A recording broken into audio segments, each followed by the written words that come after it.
ലൂക്കോസിന്റെ സുവിശേഷം 10-ാം അധ്യായം 38 മുതൽ 42.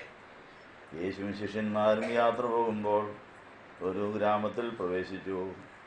മാർത്ത എന്നു പേരുള്ള ഒരു സ്ത്രീ സ്വന്തം ഭവനത്തിൽ അവനെ സ്വീകരിച്ചു. അവർക്ക് മറിയാം എന്നു പേരുള്ള ഒരു സഹോദരി ഉണ്ടായിരുന്നു. അവൾ വന്ന് കർത്താവിൻ്റെ തൃപ്പാദങ്ങളിൽ നിന്ന് വചനം ശ്രദ്ധിച്ചുകൊണ്ടിരുന്നു.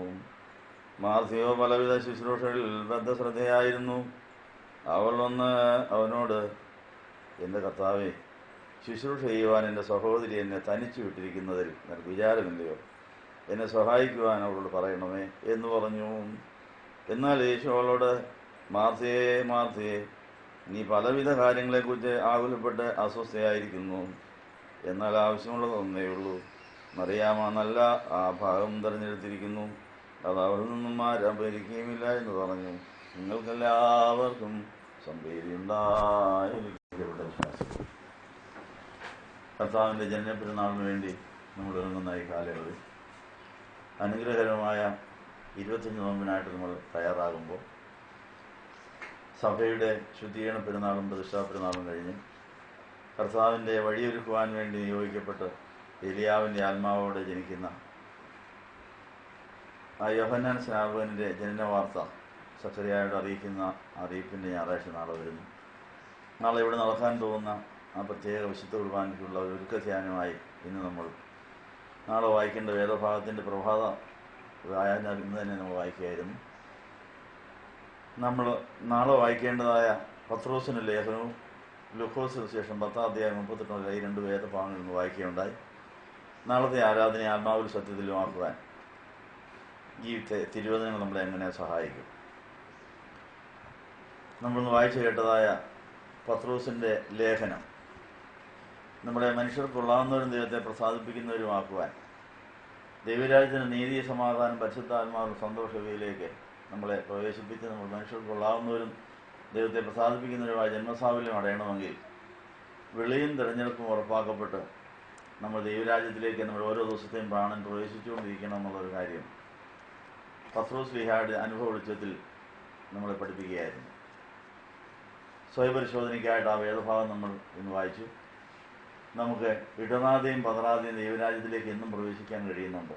നമ്മുടെ എല്ലാ ദിവസത്തെയും പ്രാണൻ ദൈവരാജ്യത്തിൽ പ്രവേശിക്കണം. അത് അനേക കഷ്ടങ്ങളിൽ കൂടിയാണ്. അനേക കഷ്ടങ്ങളിൽ കൂടെ നമ്മൾ ദൈവരാജ്യത്തിൽ പ്രവേശിക്കേണ്ടതാണെന്നുള്ള കാര്യം പത്രോസ് ശ്ലീഹ മാത്രമല്ല, പൗലോസ് ശ്ലീഹായും തൻ്റെ റോമിലേക്കുള്ള പോക്കിനിടയിൽ അപ്പോസ്തല പ്രവൃത്തിയിൽ പറയുന്നുണ്ട്. തനിക്ക് വരാൻ പോകുന്ന കഷ്ടങ്ങളെക്കുറിച്ച് അന്നുണ്ടായിരുന്ന പ്രവാചകന്മാർ ദർശിച്ച് പറഞ്ഞു, പൗലോസേ, റോമിലോട്ട് പോയാൽ ഇന്ന കാര്യം നിനക്ക് ബന്ധനം ഉണ്ടാവും, ഒത്തിരി കഷ്ടനഷ്ടങ്ങൾ സങ്കടങ്ങൾ വരേണ്ടി വരും, അതുകൊണ്ട് എന്തിനാ അങ്ങോട്ട് പോകുന്നത് എന്ന് ദർശനക്കാര് വിലക്കിയെന്നാണ് പറയുന്നത്. ദർശനം കാണിച്ചത് കർത്താവാണ്, പക്ഷെ വിലക്കിയത് അവരുടെ അഭിപ്രായമായിരുന്നു. അങ്ങനെ നമുക്ക് കിട്ടുന്നതായ വെളിപ്പാടുകളെ നമ്മുടെ സ്വന്തം സൗകര്യാർത്ഥം വ്യാഖ്യാനിച്ച് മറ്റുള്ളവരെ പഠിപ്പിക്കുവാനും നിരുത്സാഹപ്പെടുത്താനും സാധ്യതയുണ്ട് എന്നുള്ളതും അവിടെ ഒരു പാഠമാണ്. പൗലോസ് പറഞ്ഞു, നിങ്ങൾക്ക് ആ ദർശനം ദൈവം തന്നത് ഞാനിങ്ങോട്ട് പോകാതിരിക്കണമെന്ന് ഉപദേശിക്കാനല്ല, ഞാനതിനെ ധീരമായി സന്തോഷമായി നേരിട്ട് അതിനെയും സുവിശേഷത്തിന് പ്രയോജനപ്പെടുത്തണമെന്ന് എന്നെ പ്രോത്സാഹിപ്പിക്കാനായിരുന്നു നിങ്ങൾ ചെയ്യാൻ. നിങ്ങളുടെ എന്നോടുള്ള അമിതമായ മമത കൊണ്ടും നിങ്ങളുടെ പരിജ്ഞാനക്കുറവുകൊണ്ടുമാണ് നിങ്ങൾ കിട്ടിയതായ വെളിപ്പാടുകളെ അങ്ങനെ വ്യാഖ്യാനിച്ചത്. അത് ശരിയല്ല, വ്യാഖ്യാനം കഷ്ടം വരുമെന്നുള്ളത് എനിക്കറിയാം, അത് തന്നെയാണ് ഞാൻ പോകുന്നത്. അനേക കഷ്ടങ്ങൾ കൂടി ദൈവരാജ്യത്തിൽ കടക്കേണ്ടതാണെന്ന് കർത്താവ് എന്നെ കണ്ടേ അന്നേ എന്നോട് പറഞ്ഞതാണ്. ദർശനം കണ്ടപ്പോഴേ അന്നേ എന്നോട് പറഞ്ഞതാണ്, നീ എനിക്ക് വേണ്ടി ഒത്തിരി കഷ്ടം സഹിക്കേണ്ടി വരും. ആ കഷ്ടത സഹിഷ്ണുത സിദ്ധതയെ പ്രത്യാശയാക്കി ആ പ്രത്യാശയുടെ ധൈര്യം മുഴുപ്പിച്ച് ദൈവത്തിൻ്റെ ഭവനമായി ചലിക്കുന്ന ദൈവത്തിൻ്റെ ഭവനമാകാൻ വേണ്ടി ദൈവം കരുതിയ വലിയ വലിയ അവസരങ്ങളാണിത്. നിങ്ങൾ എന്നെ നിരുത്സാഹപ്പെടുത്തരുത്, ഞാൻ പോകും. അപ്പോൾ ആ ദർശനക്കാരൻ ലജ്ജിച്ചു, അയ്യോ ഞങ്ങൾ അങ്ങനെയല്ലായിരുന്നു പറയേണ്ടത്. അപ്പോൾ നമുക്ക് കിട്ടുന്നതായ വെളിപ്പാടുകളെയും ദർശനങ്ങളെയും കോട്ടിമാട്ടി അത് നമ്മുടെ സുഖസൗകര്യങ്ങൾക്ക് വേണ്ടി തിരിച്ചുവിടാൻ സാധ്യതയുണ്ടെന്നുള്ളൊരു പാഠത്തിനകത്തുണ്ട്. പത്രോസും പൗലോസും ആ കാര്യം നമ്മളെ പഠിപ്പിക്കുന്നു. പത്രോസിന് ആ ബലഹീനത ആദ്യം ഉണ്ടായിരുന്നു. കർത്താവ് കുരിശിക്കപ്പെടാൻ പോകാൻ, അയ്യോ അങ്ങനെ ആകല്ലേ എന്ന് പറഞ്ഞ് കർത്താവിനെ നിരുത്സാഹപ്പെടുത്തുക, അത് ഭൗമികവും പ്രാകൃതവും പൈശാചികമായ ജ്ഞാനമാണ്. അങ്ങനെ ഭൗമികവും പ്രാകൃതവും പൈശാചികമായ ജ്ഞാനത്തിൽ കർത്താവിനെ കുരിശിൽ നിന്ന് ബന്ധിരിപ്പിക്കുവാൻ ഒരു വിപുല ശ്രമം പത്രോസ് നടത്തിയതിന് ശേഷം, കർത്താവിൻ്റെ മരണത്തിന് ശേഷം, പല പ്രാവശ്യമുള്ള വെളിപ്പാടുകൾക്ക് കിട്ടിയതിന് ശേഷം വളരെ വൈകിയാണ് പത്രോസിന് വെളിപ്പാട് ലഭിച്ചത്. വെളിപ്പാടിൽ കിട്ടിക്കഴിഞ്ഞപ്പോൾ അതിനങ്ങ് ഉറച്ചു, ബലപ്പെട്ടു, ധൈര്യപ്പെട്ടു, സന്തോഷത്തോടെ കർത്താവിനെ കുരിശിക്കപ്പെടാൻ തയ്യാറായി. അപ്പോഴും തൻ്റെ വിനയവും തൻ്റെ ദൈവാശ്രയവും അവിടെ കാണിച്ചു. എനിക്ക് യേശു മരിച്ചതുപോലെ തന്നെ മരിക്കാൻ ആഗ്രഹമുണ്ടെങ്കിൽ, പക്ഷേ അവൻ്റെ കാലെ പിടിച്ചുകൊണ്ടിരിക്കെ, അവൻ്റെ കാലെ ചുംബിച്ചുകൊണ്ടിരിക്കെ മരിക്കണം, തലകീഴായിട്ട് കുരിശിച്ചേക്കാൻ പറഞ്ഞു. അപ്പോൾ താൻ തോറ്റതിൽ ജയിച്ചു എന്നാണ് എൻ്റെ അർത്ഥം. അപ്പോൾ പത്രോസ് ലിയായിക്ക് ദൈവവിളി ബോധം പെന്തിക്കോസ്ത് പെരുന്നാളിന് ശേഷമാണ്, അല്ലെങ്കിൽ ആ കാത്തിരിപ്പ് വേളയിലാണ് പൂർണ്ണമായത്. അന്നേരമാണ് നിന്റെ പ്രാണൻ മുഴുവൻ യേശുവിലായിട്ട് ആ പ്രാണനിൽ പരിശുദ്ധാത്മാവ് നിറഞ്ഞിട്ട് പരിശുദ്ധാത്മാവിൻ്റെ ഉൾക്കാഴ്ചകൾ അനേക കഷ്ടങ്ങൾ കൂടി ദൈവരാജ്യത്തിൽ കടക്കേണ്ടതാണെന്നുള്ള ഉത്ബോധ്യത്തോടുകൂടെ ദൈവാത്മാവ് പറഞ്ഞിടത്തെല്ലാം പോയി അവസാനം യേശുവിൻ്റെ അതേ കുരിശിൻ്റെ അനുഭവം തന്നെ ഏറ്റുവാങ്ങി പൗലോസ് ലിയായും വാളുകൊണ്ട് കൊല്ലപ്പെടുവാൻ തയ്യാറായി സന്തോഷത്തോടെ തൻ്റെ മരണവും ദൈവത്തെ സാക്ഷിക്കുന്നതായി പ്രയോജനപ്പെടുത്തി. ഈ അവസ്ഥയിലേക്ക് നമ്മൾ ദൈവബോധമുള്ളവരാകണമെന്നാണ് പത്രോസിന്റെ ലേഖനം നമ്മളെ പറഞ്ഞിരിക്കുന്നത്. ഇടറാതെയും പതറാതെയും ദൈവരാജ്യത്തിലേക്ക് പ്രവേശിക്കണമെങ്കിൽ വിളിയും തിരഞ്ഞെടുപ്പ് ഉറപ്പാക്കണം.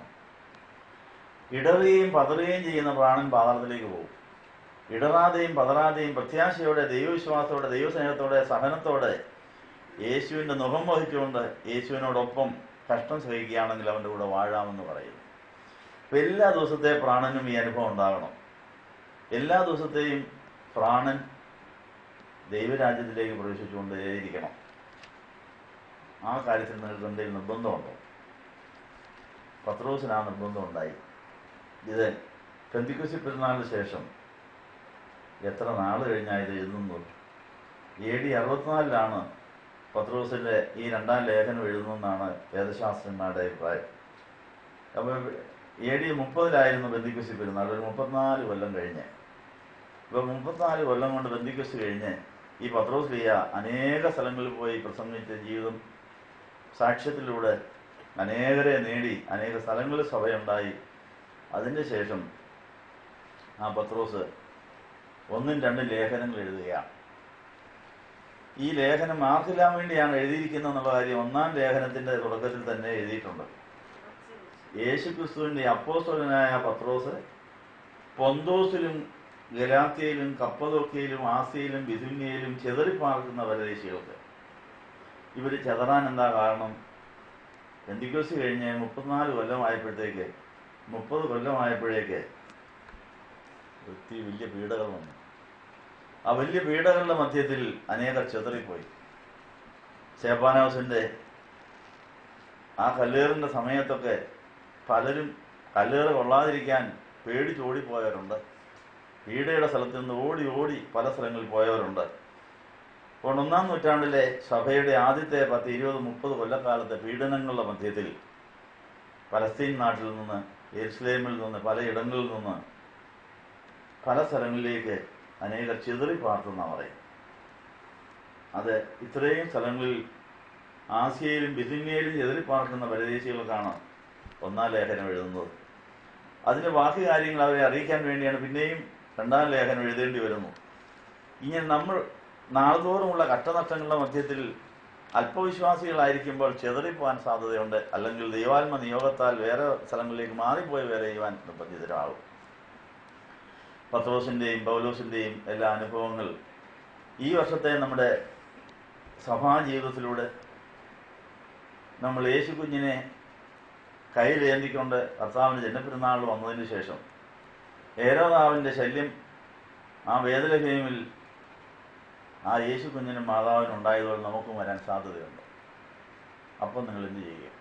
ഇടറാതെയും പതറാതെയും ദാതോറുമുള്ള കഷ്ടനഷ്ടങ്ങളെ ദൈവരാജ്യത്തിൽ പ്രവേശിക്കാൻ പ്രയോജനപ്പെടുത്തുമോ എന്നാണ് പത്രോസ് ചോദിക്കുന്നത്. പത്രോസിനും പൗലോസിനും ഉണ്ടായ എല്ലാ കഷ്ടനഷ്ടങ്ങളും സങ്കടങ്ങളും അവരെ അന്നത്തെ പ്രാണനെ സ്വർഗത്തിലെ കർത്താവിന് മാറിലെത്തിക്കാൻ ഉപയോഗിച്ചു. പിറ്റേ ദിവസവും ഇന്നത്തെ വേല ചെയ്യുവാൻ ഞങ്ങൾ പുറപ്പെടുന്നു, നീ ഞങ്ങളെ വഴി നടത്തണമെന്ന് പറഞ്ഞ് വിശ്വാസവും പ്രത്യാശയും ദൈവസ്നേഹവും വർദ്ധിപ്പിക്കുന്ന വിധത്തിൽ എല്ലാ ദിവസത്തെയും പ്രാണൻ അവിടെ യേശുവിൻ്റെ ഉള്ളിൽ പോയിക്കൊണ്ടിരുന്നതുകൊണ്ടാണ് അവർക്ക് ആത്മനിറവ് സംരക്ഷിക്കാൻ സാധിച്ചത്. ആദ്യമായി ആത്മാവിൽ നിറയണമെങ്കിൽ പ്രാണൻ 100% യേശുവിൻ്റെ മാറിലെത്തണം. പെന്തിക്കോസ്തിക്ക് ശേഷം അത് കുറയാതിരിക്കണമെങ്കിൽ പിന്നെ ഓരോ ദിവസവും ആത്മാവിനെ അനുസരിച്ച് തന്നെ നടക്കണം എന്നുള്ള കാര്യം. നിങ്ങളുടെ പ്രാർത്ഥനാ വിഷയത്തിൽ അങ്ങനെ വല്ല കാര്യം വന്നോ? ഇന്നത്തെ പ്രാർത്ഥനാ ലിസ്റ്റിൽ നിങ്ങൾ പലരും കുറിപ്പെഴുതി തന്നിട്ടുണ്ട്. ഒരു പയ്യൻ, ഒരു കൊച്ചു ബാലൻ തൻ്റെ സ്വന്തം കൈപ്പടയിൽ ഒരു പ്രാർത്ഥനാ വിഷയം എഴുതി തന്നിട്ടുണ്ട്. ആത്മാവിലാണോ എനിക്ക്? പരിശുദ്ധാത്മാവ് വേണമെന്ന് ആ പയ്യൻ്റെ ആഗ്രഹം. കുർബാന അനുഭവിക്കാൻ ആദ്യമായിട്ട് വരുന്ന പ്രിൻസ് എന്ന് പറഞ്ഞൊരു പ്രിൻസ് ലൂക്കോസ് എഴുതി തന്നിരിക്കുകയാണ്. എത്ര വയസ്സുണ്ട് പയ്യന്? 6 വയസ്സുള്ള പയ്യന് ഈ കുർബാനയ്ക്കെല്ലാം മുമ്പിൽ വന്ന് ഇതെല്ലാം കേൾക്കുക. ആ പയ്യനിത് മനസ്സിലായി. ഏറ്റവും വലിയ ആവശ്യം പരിശുദ്ധാത്മാവ് എഴുതി തന്നിരിക്കുക. സ്വന്തം കൈപ്പടയിൽ വലിയ അക്ഷരത്തിൽ എഴുതി വെച്ചിട്ടുണ്ട്. എനിക്ക് പരിശുദ്ധാത്മാവ്, നിങ്ങൾക്ക് ആദ്യം തോന്നിയിട്ടുണ്ടോ പരിശുദ്ധാത്മാവിനെ വേണമെന്ന്? പരിശുദ്ധാത്മാവിനെ കിട്ടിയാൽ മതി, ബാക്കി ആരും എല്ലാം അതിൻ്റെ കൂടെ വരും. അപ്പോൾ ആ കുഞ്ഞിനെ പോലെ നമ്മളും തിരിച്ച് ശിശുവിനെ പോലെ ആയി പ്രാർത്ഥിക്കണം. വേറെ ഒരാവശ്യവും എനിക്കില്ല, എനിക്കെന്ന് ആത്മാവിലായാൽ മതി എന്നാണ് പറഞ്ഞത്. അപ്പം അങ്ങനെ നമ്മുടെ ആവശ്യബോധം, നമ്മുടെ മനസ്സാക്ഷി അങ്ങനെ നാളുതോറും എൻ്റെ പ്രാണൻ ആത്മാവിൽ നിറയുവാൻ തക്കണം യേശുവിലാകണം. ആ യേശു പരിശുദ്ധാത്മാവിൽ നിറച്ച് ആ പ്രാണനെ എൻ്റെ ശരീരത്തിലേക്ക് തിരിച്ചു വിടണം. എൻ്റെ ശരീരം പരിശുദ്ധാത്മാവിൻ്റെ കുടിയിരിപ്പിൻ്റെ ഭവനമാകണം. ഈ ആഗ്രഹം മാത്രം മതി. നമുക്ക് വേണ്ടിയതെല്ലാം ഈ പരിശുദ്ധാത്മാവുന്ന കാര്യത്തിൽ തന്നോളും എന്നുള്ള കാര്യം ഓർപ്പിക്കുന്നു. അപ്പോൾ ഈ കാര്യങ്ങൾ ധ്യാനിച്ചുകൊണ്ട് നമ്മളിപ്പോൾ ധൂപപ്രാർത്ഥന നടത്താൻ പോവുകയാണ്. വാങ്ങിപ്പോയ എല്ലാവർക്കും അവിടെ ചെന്ന് അവിടെ ആഗ്രഹം തന്നെയാണ്. ഇവിടുന്ന് പോയി കഴിഞ്ഞേ അങ്ങനെ ചെല്ലുമ്പോൾ എല്ലാവർക്കും നല്ല ബോധമാണ്. അവർക്ക് ഒത്തിരി കുറ്റബോധങ്ങൾ വരും. ധനവാനും ലാസറും ആത്മലോകത്ത് പോയി അക്കരെ ഇക്കരയിൽ നിന്നുകൊണ്ട് അവർ സംവാദം നടത്തുന്ന രംഗം നമ്മൾ ലൂക്കോസിന്റെ വിശേഷത്തിൽ വായിച്ചിട്ടുണ്ട്. അപ്പം മരിച്ചു കഴിഞ്ഞപ്പോഴാണ് ധനവാന് മനസ്സിലായത്, അയ്യോ പോയല്ലോ, നല്ലൊരു അവസരമായിരുന്നല്ലോ, എൻ്റെ പ്രാണൻ എമ്പുഴ പാതാളത്തിൽ പോയല്ലോ, എനിക്ക് തുള്ളി വെള്ളം കിട്ടുന്നില്ലല്ലോ, എൻ്റെ മാളിക അവിടെ കിടപ്പുണ്ട്, എൻ്റെ പട്ടിക്കൂട് അവിടെ കിടപ്പുണ്ട്, ഞാൻ ചെയ്തതൊക്കെ വെറും പൂജ്യം. എൻ്റെ പടിക്കലൊരു ദരിദ്രം വന്ന് കിടന്നപ്പോൾ ഞാൻ അവനോട് കിടന്നോട്ടെന്ന് വിചാരിച്ചു, അവനോട് കണ്ണ് കാണിച്ചെങ്കിൽ അതൊന്നും വില പോയില്ല. അതുകൊണ്ട് ഈ ഭൂമിയിലുള്ളവരോട് പ്രസംഗം പറയാനവർക്ക് ഭയങ്കര കൊതിയാണ്. ഏതാ വാങ്ങിപ്പോയവർക്കെല്ലാം വേറെ പണിയൊന്നുമില്ല, അവർ നോക്കി ഇങ്ങോട്ട് നോക്കിയിരിക്കുക. എന്താ എല്ലാവരും ഇങ്ങോട്ട് നോക്കി, എല്ലാവരും നമ്മൾ എന്നാ ചെയ്യുന്നു, നമുക്ക് എന്തെല്ലാം അബദ്ധം പറ്റുന്നു, അവർക്ക് പറ്റിയ അബദ്ധം നമുക്ക് പറ്റല്ലേ എന്ന് പറഞ്ഞ് പറയാൻ ആഗ്രഹിക്കുന്നു. ഇവിടെയും അവർ എത്തിയിട്ടുണ്ട്. ഈ ആരാധന സ്ഥലത്തും എല്ലാ ധ്യാനമന്ദിരങ്ങളിലും വാങ്ങിപ്പോയ സകലരും വന്ന് നിൽപ്പുണ്ട്, നോക്കി നിൽക്കുക. അവർക്ക് നമ്മളോടൊന്ന് പ്രസംഗം പറഞ്ഞാൽ കൊള്ളാമെന്ന് ആഗ്രഹം സമ്മതിക്കുകയില്ല. കർത്താവ് മോശയും പ്രവാചകന്മാരും മതി, ഭൂമിയിലുള്ള മോശയും പ്രവാചകന്മാരും പറയുന്നത് മതി, നിങ്ങൾക്ക് വേണം നേരത്തെ ആകരുതായിരുന്നോ. അപ്പോൾ അവരിങ്ങനെ മൂകരായി വന്ന് നോക്കി നിൽക്കുകയാണ്. അയ്യോ ഇതാരെന്ന് പറഞ്ഞ് കേൾപ്പിക്കും. അപ്പോൾ നമ്മൾക്ക് ആത്മാവിൽ നിറഞ്ഞിട്ട് മോശയുടെയും പ്രവാചകന്മാരുടെയും സന്ദേശങ്ങൾ ഈ ജനങ്ങൾക്ക് കൊടുത്ത്, ആ പത്രോസും പൗലോസും മോശയുടെയും പ്രവാചകന്മാരുടെയും സന്ദേശമാണ് ജനങ്ങൾക്ക് കൊടുത്തത്. അങ്ങനെയാണ് അനേകർ ദൈവരാജ്യത്തിലേക്ക് പ്രവേശിച്ചത്. അവർ തൻ്റെ ജീവൻ തന്നെ ഓരോ ദിവസവും ദൈവരാജ്യത്തിൽ പ്രവേശിച്ച് അങ്ങനെ ആത്മനിറവുള്ള അവസ്ഥയിലേക്ക് വന്നത് നമ്മൾക്കിന്നും അനുഭവത്തിലെത്താൻ സാധിച്ചിട്ടുണ്ടോ? അപ്പോൾ ഇന്ന് വാങ്ങിപ്പോയ ഒരു സഹോദരനെയും ഒരു പ്രിയപ്പെട്ട ആളിനെയും ഓർക്കാൻ വേണ്ടി ആ ഭവനത്തിലുള്ളവരോട് എത്തിയിട്ടുണ്ട്. അതുകൊണ്ട് ഒരു മാത്യു കെ വർഗീസ് 15ാമത്തെ ഓർമ്മ ദിവസം നടത്താൻ വേണ്ടി ആ ഭവനത്തിലെ ആളുകളോട് എത്തിയിട്ടുണ്ട്. അങ്ങനെ വാങ്ങിപ്പോയവർക്കെല്ലാം ആ വീടിനോട് നമ്മളോട് പല കാര്യങ്ങൾ പറയാനുണ്ട്. നമ്മുടെ എല്ലാ വാങ്ങിപ്പോയവരോട് എത്തിയിട്ടുണ്ട്. അവർ പറയുന്ന പ്രസംഗം കേൾക്കാൻ, മോശയുടെയും പ്രവാചകന്മാരുടെയും ശബ്ദം കേൾക്കുവാൻ ആഗ്രഹിക്കുന്നവർക്ക് എഴുന്നേൽക്കാം. അവർക്ക് വേണ്ടി ഇപ്പോൾ ധൂപപ്രാർത്ഥന നടത്തുകയാണെന്ന കാര്യം ഓർപ്പിക്കുന്നു.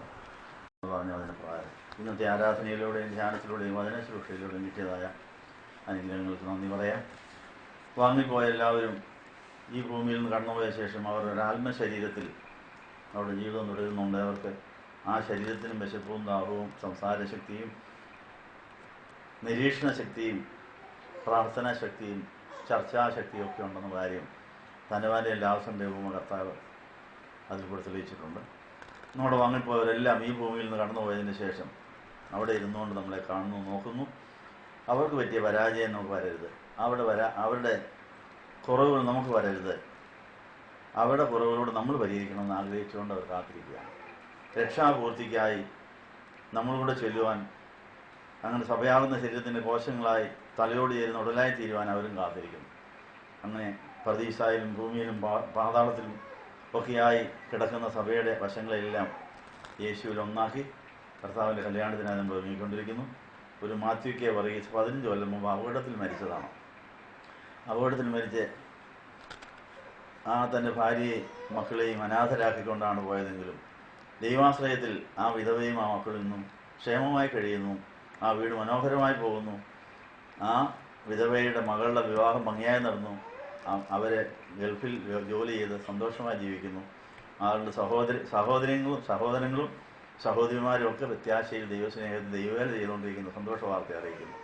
അപ്പോൾ ദൈവത്തിൽ ആശ്രയിച്ചാൽ അപകടം സംഭവിച്ചാലും മരണം സംഭവിച്ചാലും അനാഥരായാലും ഒറ്റപ്പെട്ടാലും ദൈവം അവിടെയെല്ലാം വിടവ് നിർത്തി നമ്മളെ മനോഹരമായി വഴി നടത്തുമെന്നാണ് ഇന്ന് ഓർമ്മ നടത്തപ്പെടുന്ന ഈ മാത്യു കെ വർഗീസ് നമ്മളോട് പറയുന്നു. ആരും ഭയപ്പെടേണ്ട, കർത്താവ് നമ്മുടെ നല്ലവനാണ്, വല്ലവനാണ്, എല്ലാത്തിനും കഴിവുള്ളവനാണെന്നാണ്. അപ്പോൾ നമ്മുടെ എല്ലാ വാങ്ങിപ്പോവർക്കും ഇതുപോലെ നമ്മളോട് വലുത് പറയാൻ കാണും. അവിടെ ഓർമ്മ ഇതുപോലെയുള്ള സ്ഥലം വെച്ച് നടത്തേണ്ട മറ്റൊരു ഗുണം കൂടിയുണ്ട്. അനേക അനാഥർക്ക് ആഹാരം കിട്ടുന്നുണ്ടെന്നുള്ളതാണ്. ഇവിടുത്തെ വ്യാഴം, ശനി, ഞായർ ദിവസങ്ങളിലെ കുർബാന നേർച്ച കുർബാനകളാണ്. ഇതുപോലെയുള്ള ഓർമ്മ കുർബാനകൾ, വെഡ്ഡിങ് ആനിവേഴ്സറി, ജന്മദിനം ഇങ്ങനെയുള്ള വിശേഷങ്ങൾ ഇവിടെ വെച്ച് നടത്തുന്നതുകൊണ്ട് 3 അനാഥ മന്ദിരങ്ങൾക്ക് ആഹാരം കിട്ടുന്നു, അവർക്ക് സംരക്ഷണം ലഭിക്കുന്നു, അവർ ദൈവത്തെ വിളിക്കുന്നു, അതിൻ്റെ അനുഗ്രഹം അവർക്കും കിട്ടുന്നു. ഇങ്ങനെയാണ് ഈ സ്ഥാപനം ഓടുന്നതെന്നുള്ള കാര്യം ഓർപ്പിക്കുന്നു. ഓടി ഒരു നിർബന്ധിത പിരിവുമില്ല, ഒരു രജിസ്ട്രേഷൻ ഫീസും വെച്ചിട്ടില്ല. വരുന്നവരുടെ സങ്കടങ്ങൾ ദൈവത്തിൽ ഓർമ്മിക്കുന്നു, അവർക്ക് വേണ്ടി പ്രാർത്ഥിക്കുന്നു. കിട്ടുന്ന അനുഗ്രഹങ്ങൾ, സ്വോത്ര കാഴ്ചകൾ ഈ അനാഥർക്ക് വേണ്ടി തിരിച്ചുവിടുന്നു എന്നുള്ള കാര്യം ഓർപ്പിക്കുന്നു. ഈ അനുഗ്രഹകരമായ സംരംഭത്തിൽ നിങ്ങൾ പങ്കുചേരുന്നതിൽ ദൈവം നിങ്ങളെ അനുഗ്രഹിക്കട്ടെ എന്ന് ആശംസിക്കുകയാണ്. ദൈവവിളി ബോധത്തോടും ദൈവസ്നേഹബോധത്തോടും കൂടെ നമുക്ക് നാൾതോറും സംഭവിക്കുന്ന കാര്യങ്ങളെ നേരിട്ടാൽ അനേക കഷ്ടങ്ങൾ കൂടി ദൈവരാജ്യത്തിൽ പ്രവേശിക്കുന്ന അനുഭവം വിശുദ്ധന്മാരോടൊപ്പം നമുക്ക് പങ്കിടാൻ സാധിക്കും. ഒരിക്കലും ഇടറുകയും പതറുകയും ഇല്ല എന്നുള്ള കാര്യമാണ് പത്രോസ് നമുക്ക് തന്നിരിക്കുന്ന സന്ദേശം. നാളത്തെ സ്പെഷ്യൽ കുർബാന പലരുടെയും ആവശ്യപ്രകാരം നേർച്ചയായിട്ട് നടത്തുന്നതാണ്. 8 തൊട്ട് 10 വരെയാണെന്നുള്ള കാര്യം ഓർപ്പിക്കുന്നു. പ്രാർത്ഥിക്കാം. സ്നേഹവാനായ ദൈവമേ, നല്ല ദിവസത്തിനായി നന്ദി പറയുന്നു. ഇന്ന് ഞങ്ങൾ വാങ്ങിപ്പോയ എല്ലാ പ്രിയപ്പെട്ടവരെയും ഞങ്ങൾ ഓർക്കുന്നു. വെള്ളം കിട്ടാത്തവരും വെള്ളം കിട്ടുന്നവരും, അബ്രഹാമിൻ്റെ മടിയിലുള്ളവരും ഗർത്തത്തിനപ്പുറേ നിന്ന് ദാഹിക്കുന്നവരുമായവരെ ഞങ്ങളുടെ കുടുംബങ്ങളിൽ കണ്ടേക്കാമെന്ന് ഞങ്ങൾ സമ്മതിക്കുന്നു. കർത്താവ് ഉപമ പറയുന്ന കാലത്ത് പർദീസായും പാതാളവും തമ്മിൽ വലിയ വിടവായിരുന്നു. എന്നാൽ യേശു അതിനിടയിൽ പാലമായി, വഴിയായി അനേകരെ പാതാളത്തിൽ നിന്ന് പർദീസായിലായിട്ട് പ്രവേശിപ്പിച്ചു എന്നുള്ള പ്രത്യാശയിൽ ഞങ്ങൾ എല്ലാ യാമപ്രാർത്ഥനകളും എല്ലാ കുർബാനയിലും എല്ലാ ആഴ്ചയിലെ ശനിയാഴ്ചകളിലൊക്കെയും വാങ്ങിപ്പോയവർക്ക് പർദീസായിലോട്ട് കയറിപ്പോകാൻ ഞങ്ങളെ തന്നെ പാലമാക്കുവാൻ യേശു ചെയ്ത അതേ പണി വിശ്വസിക്കുന്നവർക്ക് യേശു ചെയ്ത എല്ലാ പണിയും ചെയ്യാൻ സാധിക്കും. ഞാൻ പിതാവിൻ്റെ വലത്തോട് ചെയ്യുന്നതിനേക്കാൾ വലുത് ചെയ്യാൻ കഴിയുമെന്ന് പറഞ്ഞതിന് പ്രകാരം ഞങ്ങൾ വിശ്വസിക്കുന്നു. ഞങ്ങളിൽ യേശു ജീവിക്കുന്നു. യേശു ഞങ്ങൾ ജീവിക്കുകയാണെങ്കിൽ കർത്താവ് പാതാളത്തിൽ നിന്ന് പർദീസായിലേക്ക് അതിനെ കൂട്ടിക്കൊണ്ടുപോയത്. ഇന്ന് നീ എന്നോട് പർദീസായിലിരിക്കുന്നു പറഞ്ഞ കള്ളനെ പോലെയുള്ള നഷ്ടപ്പെട്ടു പോയവരുടെ പ്രാണനെ വീണ്ടെടുത്ത് സ്വർഗത്തിലെത്തിക്കുവാൻ ഞങ്ങൾക്ക് വഴിയും പാലവും ആയിത്തീരുവാൻ ഞങ്ങളുടെ കുരിശിൻ്റെ അനുഭവങ്ങൾ. യേശുവിൻ്റെ കുരിശ് പർദീസായിലേക്ക് പാതാളത്തിൽ നിന്ന് കയറിപ്പോകാനുള്ള പാലമായി തീർന്നു. യേശുവിൻ്റെ ജീവനും ജീവിതവും യേശുവിൻ്റെ രക്തം കൊണ്ട് കുതിർന്നതായ ആ കുരിശ് മരിച്ച ഒരാൾക്ക് ഉയർക്കാൻ മുഖാന്തരമായി തീർന്നു. ഞങ്ങൾ ശ്രീവാപെരുന്നാളത് ധ്യാനിച്ചതാണ്. അപ്പോൾ നാൾതോറുമുള്ള ഞങ്ങളുടെ കുരിശിൻ്റെ അനുഭവങ്ങൾ ജീവനുള്ളതും ജീവിപ്പിക്കുന്നതുമായ ചലിക്കുന്ന കുരിശുകളാക്കി ഞങ്ങളെ പറ്റും. ഞങ്ങൾ പോകുന്ന ഇടങ്ങളിൽ അനേകർ ഉയർത്തെഴുന്നേൽക്കുവാനും അനേകർ കുരിശിൻ്റെ വചനത്തിൽ പർദീസായിലാകുവാനുള്ള വഴി ഒരുക്കിയിരിക്കുന്നതിനാൽ നന്ദിയോടെ സ്തുതിക്കുന്നു. പത്രോസും പൗലോസും ഒക്കെ കുരിശിൻ്റെ പാതയിൽ സഞ്ചരിച്ചു, ദൈവവിളി ബോധമുള്ളവരായി ജീവിച്ചു, ദൈവസ്നേഹ ബോധമുള്ളവരായി ജീവിച്ചു. അവർക്ക് അനേക കഷ്ടങ്ങൾ കൂടി ദൈവരാജ്യത്തിൽ പ്രവേശിക്കാൻ കഴിഞ്ഞു. അവരുടെ പ്രാണൻ മുഴുവൻ യേശുവിൻ്റെ മാറിൽ മറിഞ്ഞിരിക്കുന്നു. കർത്താവിൻ്റെ കല്യാണ ദിവസം ആ പ്രാണനും കൂടെ ചേർന്ന് ആ സഭയുടെ അവയവങ്ങളായി അവർ പ്രത്യക്ഷപ്പെടാൻ പോകുന്നു. അപ്പോൾ ഞങ്ങളെയും ചേർക്കണമെന്ന് യേശുവിൻ്റെ നാമത്തിൽ യാചിക്കുന്നത് പിതാവിനും പുത്രനും പരിശുദ്ധാത്മാവിനും സ്തുതിയായിട്ട് തന്നെ.